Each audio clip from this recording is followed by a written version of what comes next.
how can we translate Gita, the philosophy of Krishna, into augmenting business in India? I have not read the Gita, so I really have not. I'm sorry, because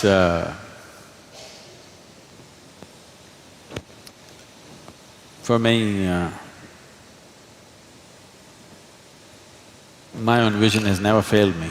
So I always kept away from all scriptures because I didn't want to clutter myself with something or the other.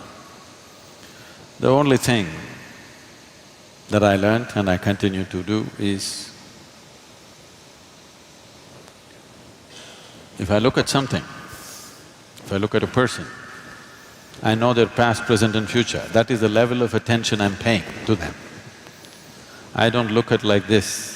When I look at it completely, with all that I have. If you pay enough attention, there is nothing that will not yield.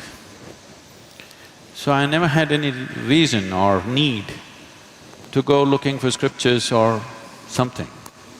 With all respect and regard for them, it is not that I'm averse to it, it's just that I've not had the time. How this whole process started is, when I was very young, I realized that I just don't know anything.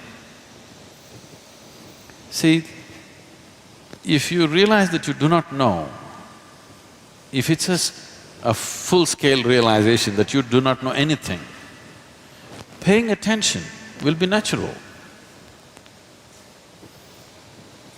because you know everything. You know this guy, you know this. There are assumptions and assumptions and assumptions. Well, I've used it in a different way, but even if you're doing business, even if it's for business purposes, the only reason why one human being seems to be… all the opportunities seems to be going in his direction and not other people is simply because he's able to see and other people are not able to see. It's not that it's not there for others. One is able to see and others are not able to see. So essentially, a leader means that you're able to see something that others are not able to see. So, attention without intention, simply being attentive, that's what we were trying to do in the afternoon. Not paying attention to something, just practicing attention, a very heightened level of attention where an unfocused attention, but when you focus it on something, just about anything has to yield, there is no other way to that attention. So, I always focused on enhancing and sharpening my attention, never on retention, because what you gather is not you. Essentially, you know that you exist only because you have some sense of attention right now, isn't it? Suppose you fall asleep and you lose your attention, you do not even know that you exist. So the basis of your existence itself is attention. And this attention need not be mortgaged to anything. You just have to sharpen the attention. See, if you have a knife in your hands, there is no such thing that you have to cut only apples with this. If you have a sharp enough knife, you could cut anything that you want. But the important thing is the knife is sharp enough, so that your attention is keen enough, not for something or the other. If your attention has become very keen, if you wish to do a certain type of activity, you can successfully do it. I think I must say something about my own enterprises at one time. My enterprise started when I was 8 years of age. Because of a strange kind of pride in me, I never ever took a single rupee as a pocket money from my parents. I started making money when I was 6, 7 years of age. By 8, I was quite an accomplished entrepreneur. Simple things. Even today I'm known in Mysore because I caught snakes in everybody's houses. If I caught a snake, they gave me 25 rupees. In 1960s, 25 rupees is $1 million for a 7-year-old, 8-year-old kid. I was just on top of the world. So there is a food research institute, CFTRI. Every Saturday afternoon I went there, I caught 4 or 5 snakes. They measured it. I have to show it to like this. If it's over 3 feet, I get 50 rupees. Less than 3 feet, I get 25 rupees. On an afternoon, I would make 100 to 150 rupees. I don't know if you can imagine, 150 rupees for an 8–10-year-old kid in 1960s or 70s was like $1 million today. It was big. And I went to so many things, just about anything that came my way. I should tell you a little enterprise that I did which grew into a big business. After my university, where I learned nothing, but I passed.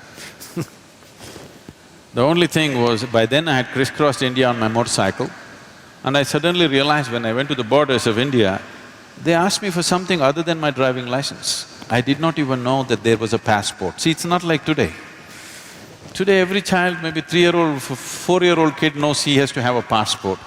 I'm in my 20s, but I do not know that I need a passport.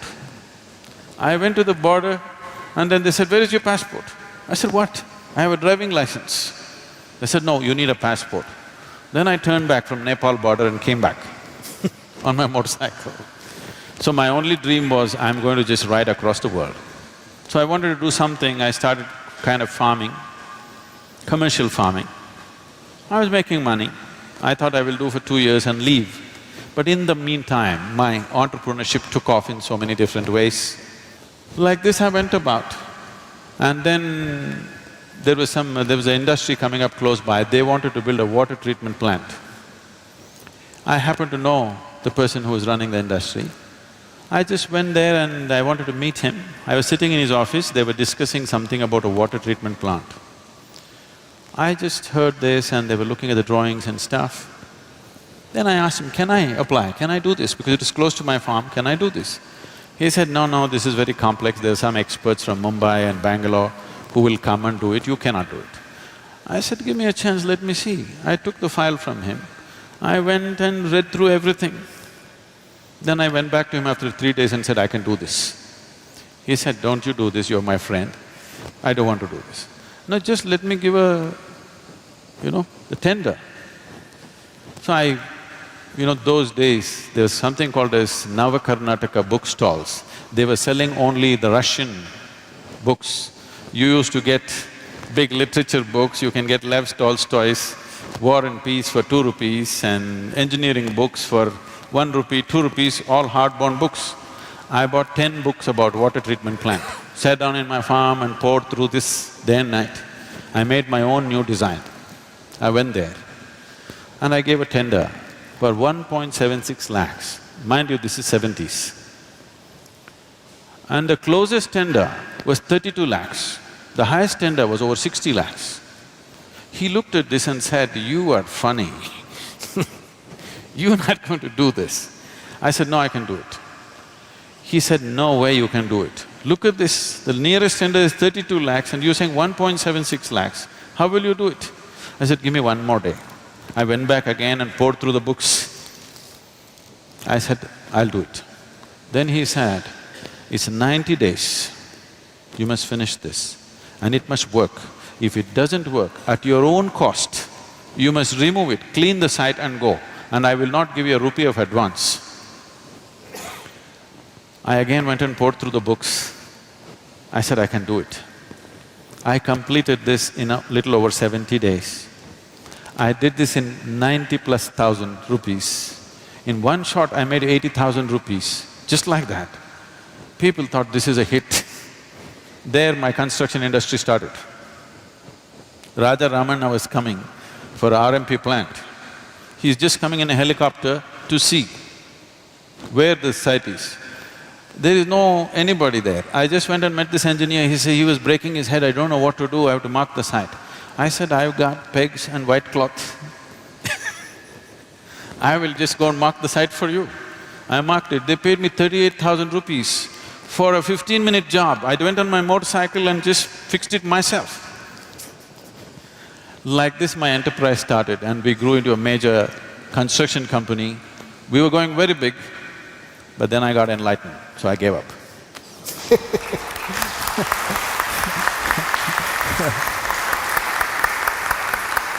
Thank you Sadhguru for sharing that story. Thank you, Professor. We kind of absolutely run out of time, otherwise we could have continued for another half an hour at least.